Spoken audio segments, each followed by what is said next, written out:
Zahiriddin Muhammad Bobur haqida 100 ta fakt. Bobur o'zbek mumtoz adabiyotining yirik vakili. 1483-yil 14-fevralda Andijonda tug'ilgan. Bobur so'zi yo'lbars degan ma'noni anglatadi. Bobur shoir, tarixchi, geograf, davlat arbobi va Boburiylar sulolasi asoschisi, Temuriy, ya'ni shoh bo'lgan. Otasi Umar Shayx Mirzo Farg'ona hokimi, onasi Qutlug' Nigor xonim Chingizxon avlodidan Toshkent hokimi Yunusxonning qizi bo'lgan. Bobur Amir Temurning 5-avlodi, ya'ni pannevarasi edi. Boburning yoshligi Andijonda o'tgan. U barcha Temuriy shahzodalar kabi maxsus tarbiyachilar, yirik fozil ulamolar ustozligida harbiy ta'lim, fiqh ilmi, arab va fors tillarini o'rgangan. Ko'plab tarixiy va adabiy asarlar mutolaa qilgan. Bolaligidan ilm-fanga, she'riyatga qiziqqan. Otasi axsida bevaqt 39 yoshida fojiali halok bo'lgan. Shundan so'ng oilaning katta farzandi 12 yoshli Bobur valiahd sifatida taxtga o'tirgan. Bobur hukmronligining dastlabki 2-3 yilida amaldorlar bilan o'zaro munosabatni yaxshilash, qo'shinni tartibga keltirish, davlat ishlarida intizom o'rnatish kabi muhim chora-tadbirlarni amalga oshirgan. Boburning dastlabki siyosiy maqsadi Amir Temur davlatining poytaxti, strategik va geografik jihatdan muhim bo'lgan Samarqandni egallash va Amir Temur saltanatini qayta tiklashdan iborat edi. Bobur Samarqandga 2 marta muvaffaqiyatsiz yurish qilgan. Samarqandni ilk bor 15 yoshida qo'lga kiritgan. Bobur 18-19 yoshlarida ruboiy va g'azallar yoza boshlagan. U Temuriylar saltanatini himoya qilish va uni saqlab qolish uchun astoydil harakat qilib, Shayboniyxonga qarshi bir necha yil davomida muttasil kurash olib borgan. Ammo mamlakatda hukm surgan og'ir iqtisodiy tanglik va siyosiy parokandalik sharoitida maqsadiga erisha olmagan va u 1504-yil Mo'g'ron-Nahrni tark etishga majbur bo'lgan. Bobur 200-300 kishilik navkari bilan Hisor tog'lari orqali Afg'onistonga o'tgan va u yerdagi ichki nizolardan foydalanib, G'azna va Kobulni egallagan. U yerda Bog'i Shahroro, Bog'i Jahonoro, O'rtabog', Bog'i Vafo va Bog'i Bobur kabi oromgohlar tashkil etgan.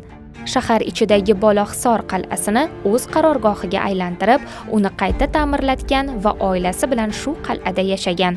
Uning Humoyun, Gulbadan begim, Komron va Hindol ismli farzandlari shu yerda tug'ilgan. Bobur butun Xuroson va Mo'g'ron-Nahrda qudratli davlat boshlig'i va muzaffar sarkarda sifatida katta obro' orttira borgan. 1507-yil boshlarida Bobur Hindistonga yurish boshlaydi, ammo bu urinishi muvaffaqiyatsiz tugab, yana poytaxt Kobulga qaytadi. 1520-yillarda Bobur Shayboniylar bilan yaxshi munosabatlarni o'rnatgan. Bobur shoh asari Boburnomani 1518-yillarda yozishni boshlagan. Boburnoma voqealari Andijon, Samarqand, Xo'jand, Hirotdan boshlab Kobul va Agragacha bo'lgan qamrovga ega. Unda O'rta Osiyodan Hindistongacha bo'lgan 50 yillik voqealar haqqoniy ifoda etilgan. Asar turkiy, chig'atoy tilida yozilgan. Boburnoma avtobiografik asar hisoblanadi. Asarda tarix, geografiya va etnografiya tasvirlangan. Bobur Mo'g'ron-Nahrni egallash ilinjidan uzil-kesil umidini uzgach, butun e'tiborini Hindistonga qaratadi. Uning Topmadim radifli g'azali va Yod etmas emish kishining g'urbatda kishi misrasi bilan boshlanuvchi ruboiysi o'sha yillardagi hayoti bilan bog'liq. 1525-yilda Bobur 12 ming qo'shin bilan Hindistonga yurish boshlagan. 1526-yil aprelda Panipatda asosiy raqibi Dehli sultoni Ibrohim Lodiyning 100 ming kishilik qo'shinini 12 ming askari bilan tormor qilgan hamda Dehlini egallagan. Oradan ko'p o'tmay ikkinchi yirik Hind sarkardasi Rano Sango ustidan ham zafar qozonib, Shimoliy Hindistonning Bengaliyagacha bo'lgan qismini o'ziga bo'ysundirgan. Agrani o'ziga poytaxt sifatida tanlagan Bobur katta qurilish va obodonchilik ishlarini boshlab yuborgan. Shu tariqa Bobur Hindistonda 3,5 asrga yaqin hukm surgan qudratli Boburiylar sulolasiga asos solgan. Imperiya Hindiston tarixidagi eng qudratli davlatlardan biri bo'lgan. Bobur Hindistonda yangi boshqaruv tizimini joriy etgan. U artilleriya va zamonaviy qurollardan foydalangan. Soliq miqdorini aniq belgilash, noqonuniy yig'imlarni bekor qilish, dehqonlarni haddan tashqari ezilishdan himoya qilishga intilgan. Bobur harbiy strateg sifatida juda zukko bo'lgan.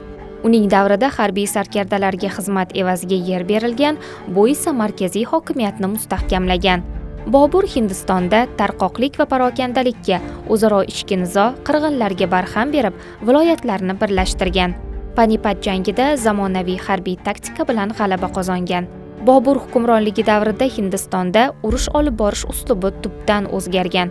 Markazlashgan davlatni mustahkamlash va yurtni obodonlashtirish, ilmu hunar va dehqonchilikni rivojlantirishga katta e'tibor qaratgan. Boburning o'z guvohligiga ko'ra, shoir sifatida ijodiy faoliyati Samarqandni ikkinchi marta egallagan vaqtda boshlangan.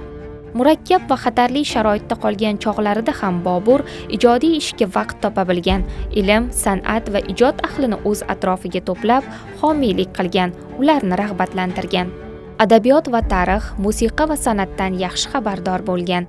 Diniy ta'limotga chin ixlos qo'ygan Bobur har doim olim va fozillar davrasida bo'lgan.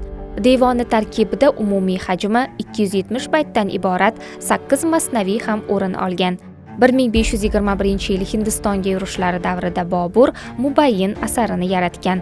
Mubayyin asari Valiahd Humoyun va Komron mirzolarga dasturul amal sifatida mo'ljallangan. Xatti Boburiy asarida arab alifbosini tahrir etib, yozuvni soddalashtirish va osonlashtirish maqsadida uni turkiy til va talaffuz me'yorlariga moslashtirgan. Hozirda Boburning 119 g'azali, 209 ruboiysi, 10 dan ortiq tuyuq va qit'alari, 50 dan ortiq muammo va 60 dan ziyod fardlari aniqlangan. Boburning musiqa san'ati va harb ishlariga maxsus bag'ishlangan qator risolalari hanuz topilmagan. 1526-yil Boburga qarshi suiqasd uyushtiriladi. Mahv etilgan Ibrohim Lodiyning onasi oshpazlar bilan til biriktirib, uning ovqatiga zahar qo'shtiradi. 1527-yil Bobur yana xastalikka uchragach, umrining oxirlab qolganini his etadi. Shunda Bobur Volidiy asarini she'riy tarjima qiladi. Boburning mohir tarjimon sifatidagi qobiliyati namoyon bo'lgan 243 baytli bu asar katta ijtimoiy ilhom bilan juda qisqa muddatda yakunlangan. Boburning o'z e'tiroficha tarjima tugashi hamon oqibat tamom sog'ayib ketgan. Bir kuni u Alisher Navoiyga she'rlarini yuborgan va uning ijodi haqidagi ma'qullagan sharhlarini olgan. Bir necha muddat oldin podshohlikni Humoyunga topshirgan Bobur 47 yoshida o'zi asos solgan saltanat poytaxti Agrada vafot etgan. Keyinchalik vasiyatiga muvofiq xoki Kobulga keltirilib, o'zi bunyod ettirgan bog'i Boburga qo'yilgan. Gulbadanbegim Boburning kenja qizi va islom sharqidagi yagona tarixchi ayol hisoblanadi. Hindistonning mashhur ramzi Toj Mahal masjid maqbarasi 17-asrda Boburning nabirasi Shohjahon tomonidan qurilgan. Boburning shoh asari Boburnoma dunyoning 31 tiliga tarjima qilingan. Andijon shahrida Bobur nomida teatr, kutubxona va milliy bog' bor. Andijon va Toshkentdagi markaziy ko'chalarga Bobur nomi berilgan. Toshkent va Andijon viloyati Xonobod shahridagi istirohat bog'i Bobur nomi bilan ataladi. O'zbekiston Fanlar akademiyasining Bobur nomidagi medali ta'sis etilgan.